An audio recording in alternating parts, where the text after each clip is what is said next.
Hello. So right now we're gonna we're gonna find the equation of the line that goes through these 2 points. And let's begin. So the first thing that we're gonna do when we're gonna find the equation of the line through these 2 points is we're gonna calculate the slope. Okay, so let's do that together.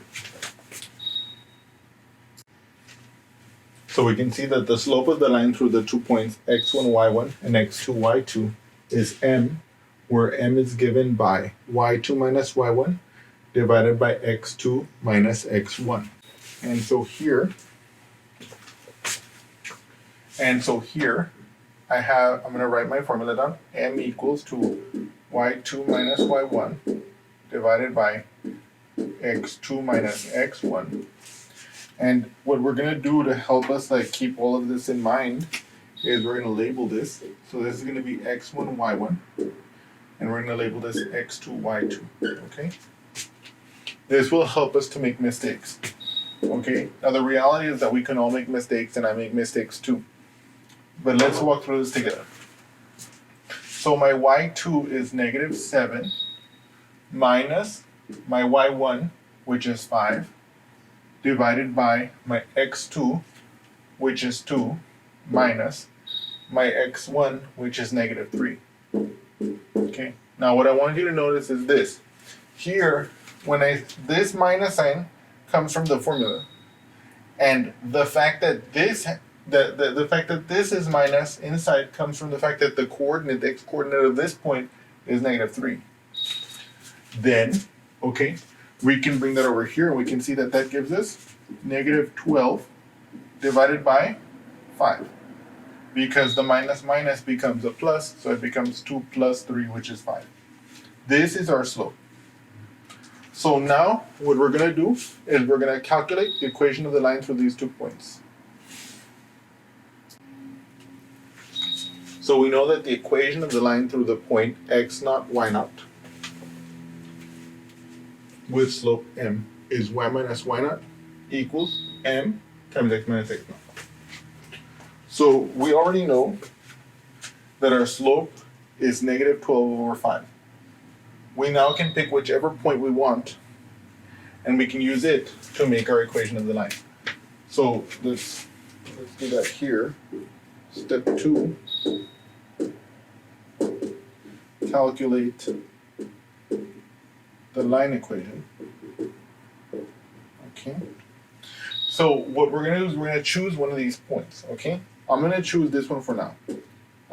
X naught, y naught equals negative 3, comma 5. Okay. We already have our slope. So if I plug in to that equation, I get y minus, well, let me copy this down over here. Okay. So let me write this formula here. Y minus y naught equals to m x minus x naught. Right? So let me write my point here. Negative 3, comma 5. Right? So y minus 5 is equal to negative 12 over 5.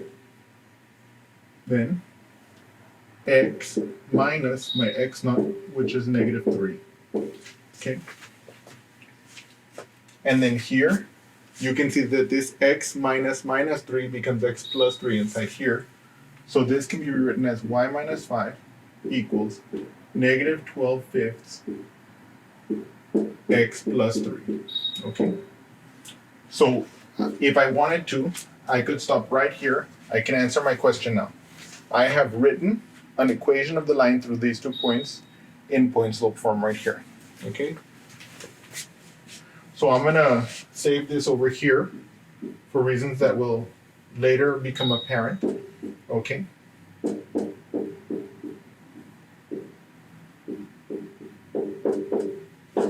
But I want you to recall how we did that. Okay. And we're now going to, so again, as I said, the question only asked for us to find an equation of the line through these 2 points and we have done so. So if we wanted to, we could stop. It's possible, however, that we don't want to stop. It's possible that we want to find the slope-intercept form. Well, I'm going to show it to you right now. So let's do that together. First of all, this right-hand side, I'm going to distribute this negative 12/5 into this parenthetical expression, okay? So if I look at this, negative 12/5 times x becomes negative 12/5x. Then this negative 12/5 times this positive 3 will become negative 36/5. Okay?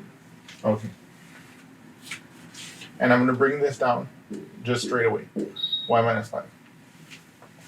Now you might ask, okay, David, why is it that negative 12/5 times 3 gives me negative 36/5? First of all, this is negative, this is positive. A negative times a positive is a negative. Second of all, the value has to be 36/5. So let's do that here. So if I have 12/5 times 3, okay. Firstly, I don't know how to multiply a fraction with a whole number. But I can convert this whole number to a fraction by setting it as the numerator and 1 as the denominator. So I can rewrite this as 12/5 times 3/1. And how do I get the product of two fractions? I get the product of two fractions by making the fraction such that the numerator of the product is the product of the numerators. So 3 times 12, that's 36. And such that the denominator of the product will be the product of the denominators of the fractions being multiplied. That'll be the 36/5. Okay? Okay. And then, check this out. Stick with me here. So now, what I'm going to do is I'm going to get the y by itself. Okay? Plus 5 plus 5. Okay? On this left-hand side, I'm done. This is just y now. And that equals the negative 12/5x. I just bring it down. Okay? But now, my question is, what is negative 36/5 plus 5? Let's do that here. Negative 36/5 plus 5. Negative 36/5 plus 5. Well, we cannot do this because they're not both fractions, right? In order to add them, they need to be both fractions with the same denominator. But I know I can rewrite 5 as a fraction. So that'll be negative 36/5 plus 5/1. And I'm going to make a space here because I'm about to multiply it by a fraction that'll permit me to add these two fractions together. What would permit me to do that? I need to multiply 5/1 times a fraction such that the denominator of the product will be 5. Okay? I know that 1 times 5 would be 5. So I'm going to have to put a 5 in the bottom. And if I put a 5 in the bottom, I have to put a 5 in the top. Because then this fraction that I'm multiplying with the 5/1 actually equals 1. So the product, this product will still equal 5. It'll just look different, but it'll look different in such a way that we'll be able to achieve the addition. That we'll be able to achieve the addition. So this becomes negative 36/5 plus 25/5. Okay? Now notice. Now watch this. If I were to ask any of you, what is 25 divided by 5? I know all of you would say to me, well, David, that's certainly 5. And so what I can show to you now is that because of that fact, I know that this negative 36/5 plus 5 is exactly equal to this. Because what we did here, right, was we found a fraction, namely 25/5, that has the same value as 5, but it now has the same denominator as the fraction that I'm adding it to. And that's going to permit us to carry out this addition properly. Okay? Now, so basically, now we also have to notice this. This negative 36, it has a bigger magnitude, a bigger absolute value than the 25/5. So we know that the result of this addition will be negative. Now, how do we get that division? I mean, how do we get that subtraction? Well, what we're going to do is we're going to do 36 minus 25. 6 minus 5 is 1. 3 minus 2 is 1. Okay? It's going to be negative 11 over 5. Okay? Because we picked the sign by picking which addend has the larger absolute value, and we pick the value by subtracting the magnitudes where the smaller one is subtracted from the larger one. Okay? And so that's our result there. And so we get minus 11 over 5 here. Okay? And so if you observe, you'll notice that right here we have what we were aiming to get, the slope-intercept form. And so here we have our slope-intercept form. And you might ask, well, David, have we gained anything from this? First of all, we might have wanted it in slope-intercept form. And so now we might be able to provide our answer. Or we might have wanted the slope-intercept form for some other reason. But there is something substantive that we have gained from this. So I want to recall you here. I want to recall you here that a line with slope m and y-intercept b can be written as y equals to mx plus b. So here, our slope is the same. We haven't learned anything new that we didn't know before. But I want to draw your attention to this. The negative 11 over 5. That is our y-intercept. We know that this line is going to cross the y-axis at a negative 11 over 5. Okay? Okay. I'm going to summarize this over here as well. I'm going to keep a note of this over here. And you're going to see why I'm doing this in a few moments. Okay?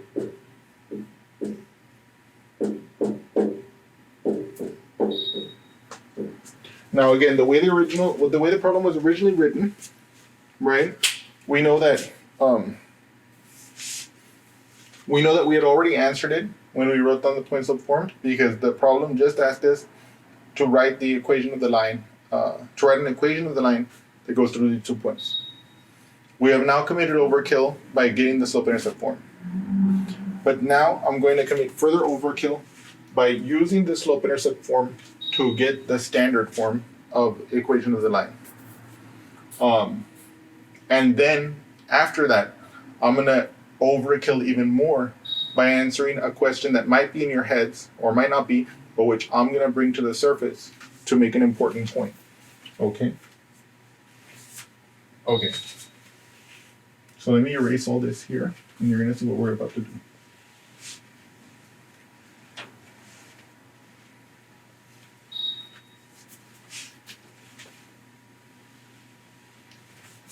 Okay. So you might say, okay, David, so that's great and all, but let me get rid of this as well. Why not? Okay. So I have y equals negative 12 over 5x minus 11 over 5. One of the things I want you to notice is that if I multiply both sides of this equation by 5, then I'll be able to get rid of this denominator. Okay, I want you to recall also what we're trying to do here. We're trying to write it in the form ax plus by plus c for some constants a, b, and c. This will be the standard form of the line. Okay, so that's where we're going with this. Okay, so I'm going to multiply both sides by 5. Now, I want to be very clear about what I mean. If I multiply the left-hand side by 5, there's no problem. That's just 5y. But if I multiply the right-hand side by 5, what I mean is I'm going to multiply the whole thing by 5. So it's as if I take the whole right-hand side and I put it into a parentheses and I'm multiplying that whole thing by 5. And so now what's going to happen is that this 5 will multiply times this, and this 5 will also multiply times that. So it'll become negative 12x minus 11 equals 5y. Now, we're basically almost done, because what I'm going to be able to do is I'm going to be able to add the 12x to this side and add the 12x to this side. Why am I adding it? Because I want to leave this side with just a constant. Okay? So I'm going to have here 12x plus 5y equals negative 11. This then is the standard form of the equation of the line for us. for this that goes through these 2 points.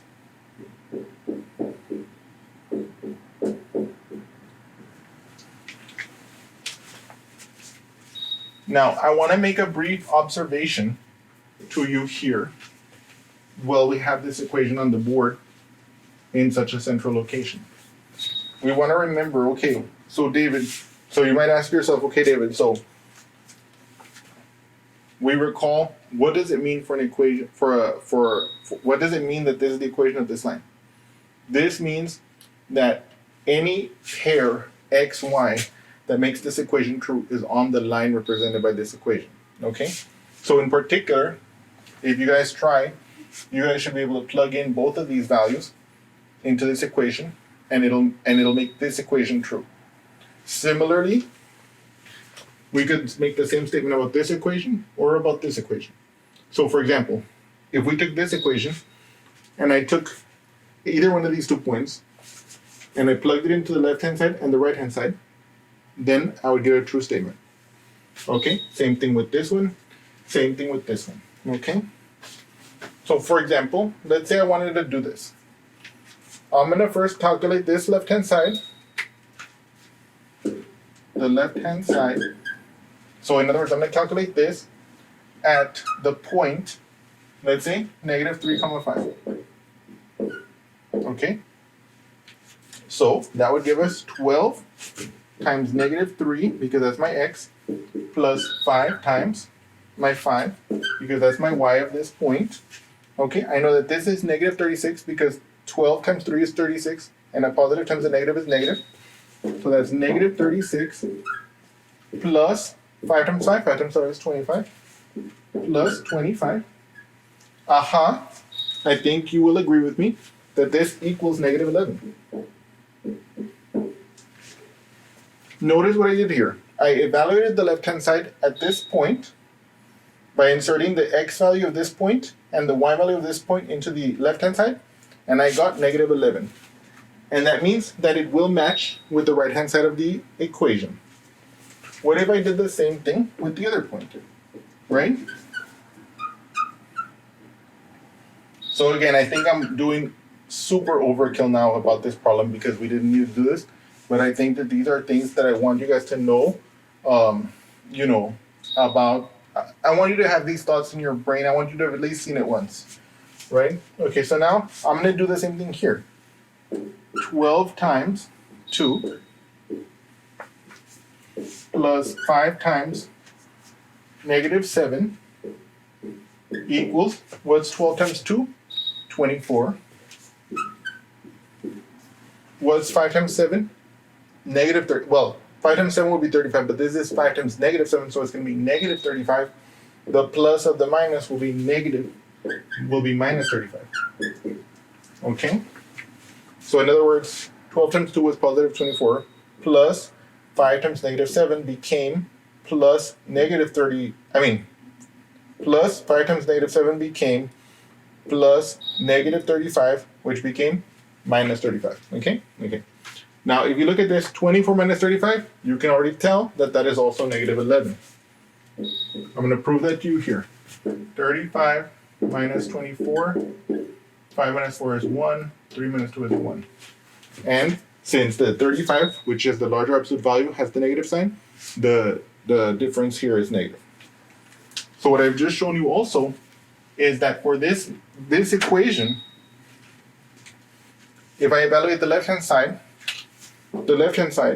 at this point, I also get -11. So that means that both of these points make this equation true. And now, you might be left with the final doubt. Okay, sure, David, that's great. You've convinced me that this line goes through both of those points. Could there be a different, could this go through a different line?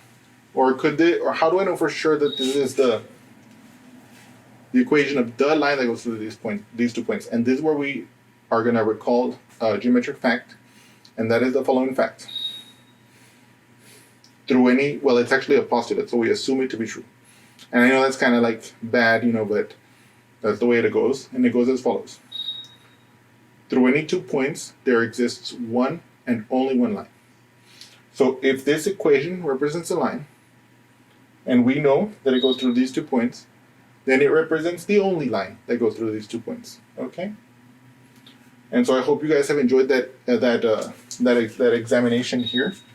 And now, finally, I'm gonna bring up an important question that may have popped into your heads much earlier in the lecture, but which I want to bring up to mind right now as the final thing we're going to discuss in this little lecture.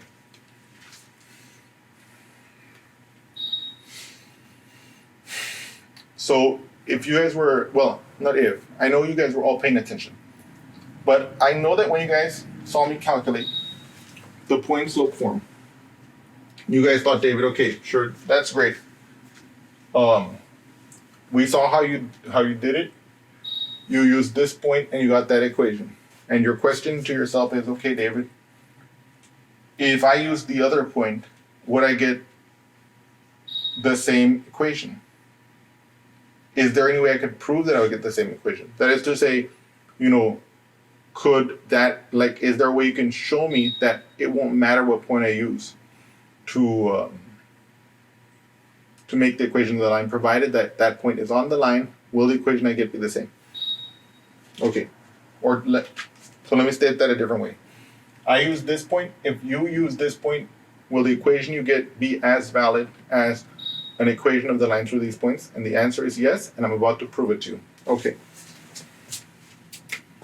I hope that I didn't misstate that question. But anyway, once you see my discussion, you're going to see what I'm getting at. Unless you guys already understood it, in which case I must have heard myself sounding like a word salad right now, which is kind of embarrassing. But anyway, let's do this together. So now I'm going to do this point instead. Okay? Okay. So our slope is still the same, -12/5, right? So the slope is still the same. We're just going to use a different point. So y minus my y, which will be -7, is equal to -12/5 times x minus 2. Okay? At first glance, this does not look like it's going to look like that, right? So minus here becomes plus. So y plus 7 equals to -12/5 x minus 2.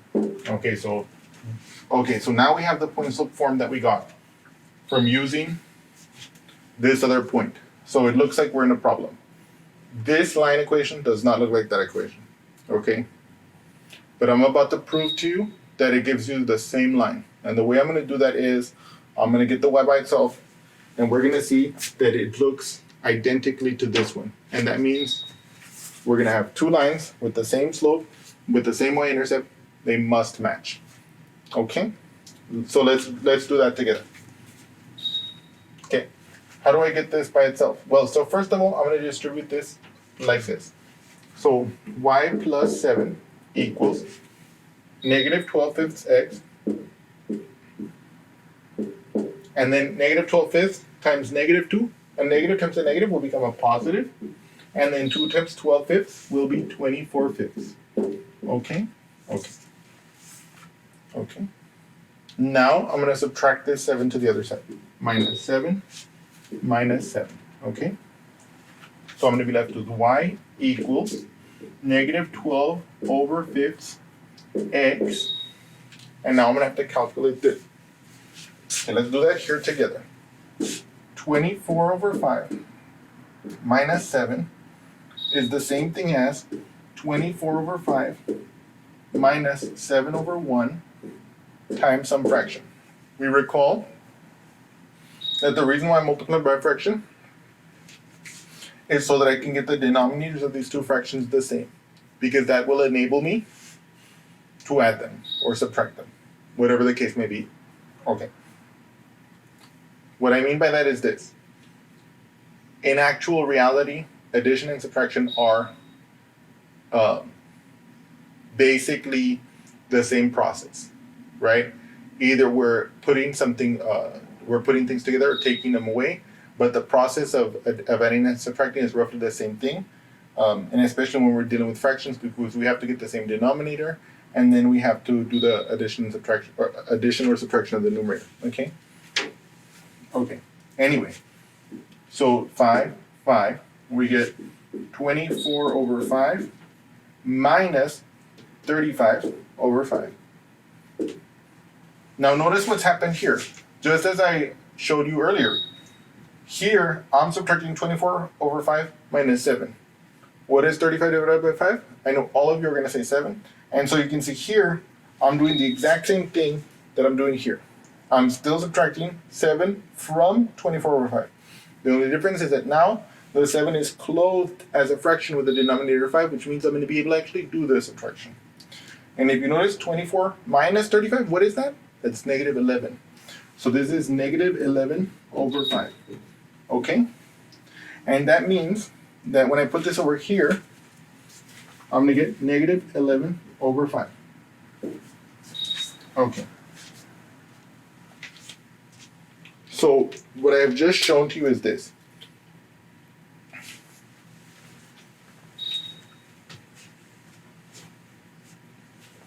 When we first started this problem, we wanted to find the equation of the line through these 2 points, negative 3, 5, and 2, negative 7. We calculated the slope, and then we used the point slope form to find the first equation of the line that we could have used if we wanted just the equation of the line. And it was this point slope form which we calculated with the point negative 3, 5. We then solved for the slope-intercept form. We then solved for the standard form. Okay. We walked through this standard form. We showed that that both of these points make this standard form true, and so we were able to verify that it was in fact an equation for the line. But then we asked the question, in the point slope form, we asked, would there have been a significant difference if we had used the other point instead of the point we did use, right? In other words, like, was it mathematically significant that here I used the point negative 3, 5, and here I used the point 2, negative 7? And what we just showed is that it makes no mathematical significance. Although this point slope form of the line looks different from this point slope form of the line, they both represent the same line because they both algebraically simplify to the same slope-intercept form. And more importantly, fundamentally, if you take any point that makes that equation over there true, it will make this equation true. And any point that makes this equation true will make that equation true. And therefore, they represent the same line. They might look different, but they represent the same line. In any case, I hope that you guys have enjoyed this example, and I look forward to seeing you again soon. Thank you so much.